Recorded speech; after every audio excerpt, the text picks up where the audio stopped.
It happened on a Saturday night I'll never forget. A close friend was celebrating her birthday at an upscale rooftop bar downtown. My wife, Liana, had insisted I come, even though I was recovering from a grueling week at work. I went anyway, dressed well, smiled through conversations, shook hands, nodded at small talk. But the night spiraled in a way I never saw coming. It began subtly, as most betrayals do. Her sister, Tanya, had always been overbearing, spoiled, manipulative, always getting what she wanted with a tilted head and a pout. I tolerated her for Liana's sake, even when she treated me like a walking ATM.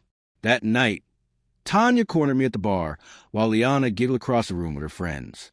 "Max," she said sweetly, "I left my card at home and I really need to buy something online. Can I borrow yours for a sec?" It wasn't the first time she'd asked for something, but that night, something in me refused to cave. Maybe it was the way she said it, like I was a child being asked to fetch something. Or maybe it was the echo of weeks of disrespect catching up all at once. "No," I said plainly, my tone firm but not unkind. Tanya blinked. "What?" I said no. Her eyes narrowed, and for a moment she stared at me like I was dirt under her heel. Then, before I could even move, she raised her hand and slapped me across the face, hard. Glasses clinked. Music paused. Heads turned.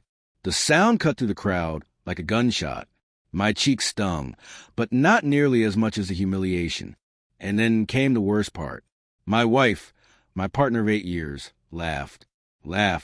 She clapped her hands once, leaned back into her seat, and with a smirk twisting her lips, said loud enough for everyone to hear, "Serves you right." Something inside me cracked. I didn't say a word. I just left. For days afterward, Liana didn't call, didn't text. When I returned home, she acted like nothing had happened, like I'd overreacted. Her tone was condescending. "It was just a joke," she said. "Don't be dramatic." That's when I knew something had changed. It wasn't just how I saw her. It was how I saw myself. I had allowed myself to be disrespected, diminished, and dismissed for too long.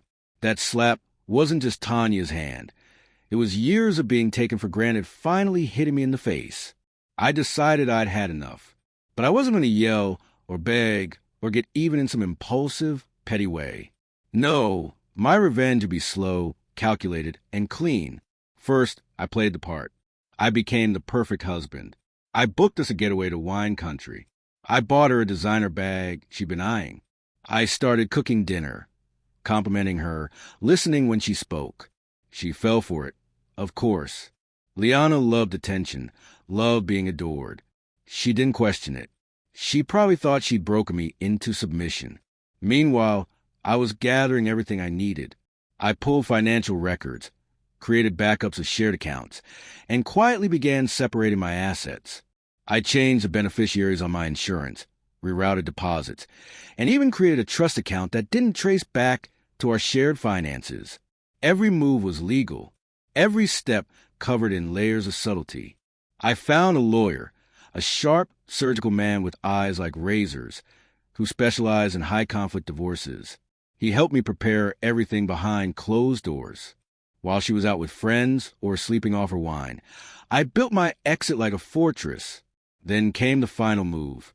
One Friday morning, Liana received a delivery at her office, a bouquet of pristine white lilies, her favorite. Attached was a card that read, "For the woman who taught me the cost of loyalty." By the time she got home that evening, the house was half empty. I was gone. On the kitchen counter sat a folder with the divorce papers, evidence of her financial manipulation, and screenshots of messages between her and Tanya mocking me. She called me 37 times that night. I didn't answer once. In the following weeks, she tried to spin the story to her friends. How I'd lost it, how I was being cruel. But people talk. And I made sure a few of the right ears heard the full story. The slap, the public humiliation, the emotional toll of years. Some turned away from her. Some confronted her outright. Tanya tried to defend her, but her reputation was already tanked. A video of the slap had surfaced, blurry but unmistakable. My lawyer ensured I got the lion's share of the settlement. The house? Mine. The car? Mine. The accounts? Frozen. except the ones in my name. Tanya even had to publicly apologize or risk being sued for assault. I didn't press charges, but only because I didn't want to give her the attention she craved. Liana's last text to me was one word: why? I never answered, because some people don't deserve closure. They deserve silence.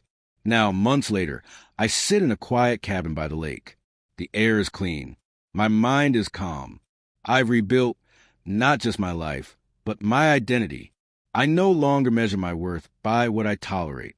I know now that respect is not a gift you beg for. It's a boundary you defend. Revenge didn't come in fire or fury. It came in peace. And that, I've learned, is the sweetest kind.